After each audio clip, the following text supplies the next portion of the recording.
चंदन करेला भातारा बने सिकंदर माथे चंदन करेला अखड़ा कोनवा के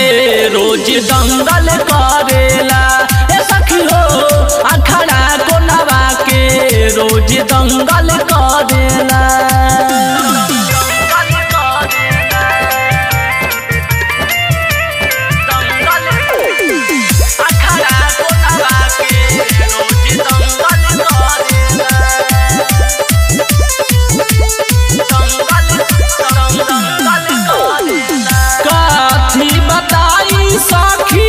भातारा के लीला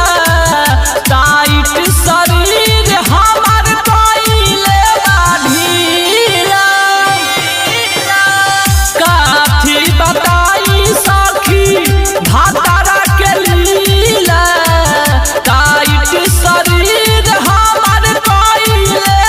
ढीला बउआ के पायल हमर छन छन करेला भातारा बने सिकंदर माथे चंदन करेला अखड़ा कोनवा के रोज दंगल करेला ए सखी हो अखड़ा कोनवा के रोज दंगल करेला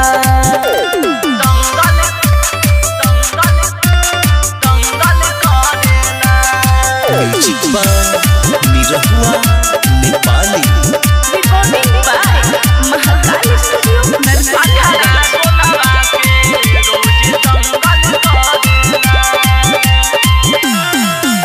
बादल बवाली के बारी